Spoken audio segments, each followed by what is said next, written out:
Hey guys, let's try to draw this figure.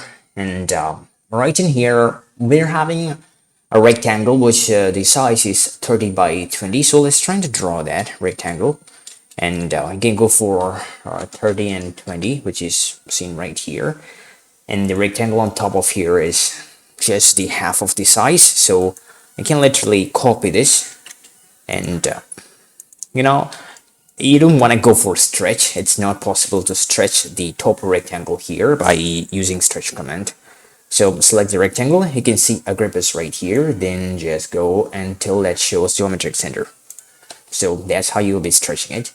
Now we're having one more rectangle here, and one, two, three more rectangles are there. So I just want to copy that. One.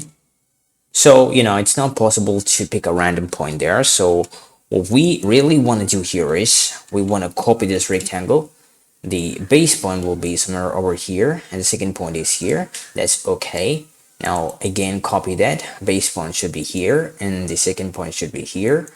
And the second point and the third point should be here. So that will carry an equal spacing of 20 units consistently. Okay, so we can, and that's the case. Now, I don't see any more rectangles here, so there is nothing here, and one more rectangle over here. So you can populate it by simply drawing a line here.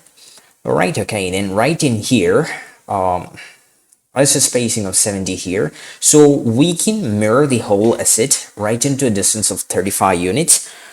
Okay, so I'll show you that. So if you select the whole object and you can mirror it, so mirroring the distance which is equal to half of the unit. So you can select it, mirror it, and right now I'm hovering the mouse into this point, show the direction, and when it show extension, you can type 35, which is half of the offset distance, and you can pick up a second point here, and I don't want to mirror it. So that's how you'll be specifying 70 units right in here.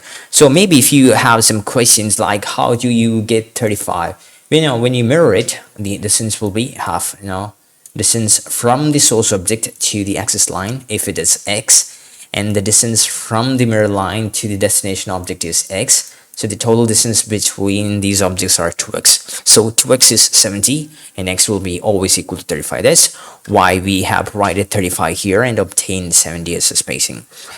So right now, right from this point, you can have an arc. And you don't want to draw anything. I would like to, oh man, where is the menu bar? I'd like to draw an arc by making use of start and direction. That is, draw an arc using start and direction. Why you have picked start and direction? Why not start and radius?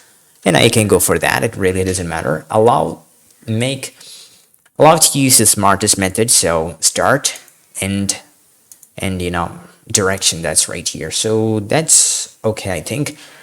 Next thing is we are having the radius of here.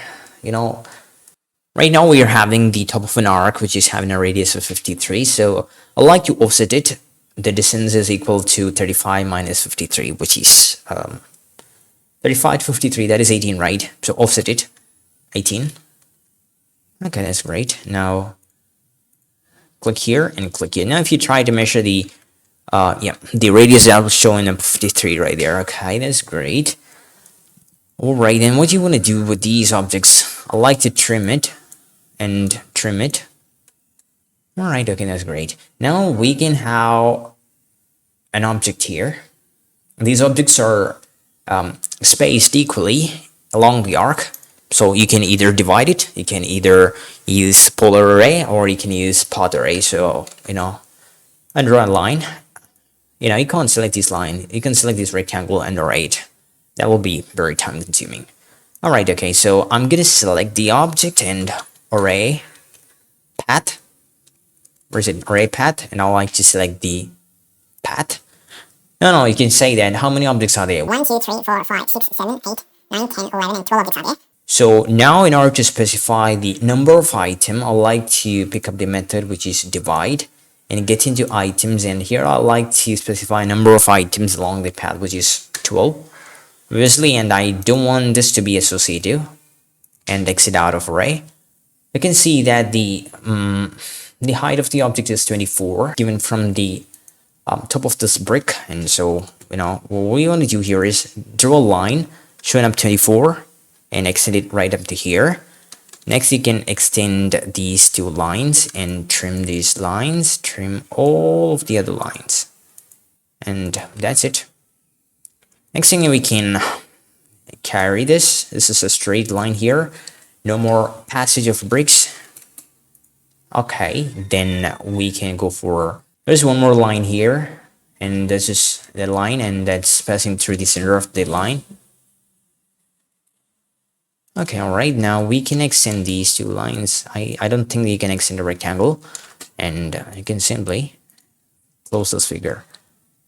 That's okay, and that's how you'll be drawing the second figure by making use of certain smart tools.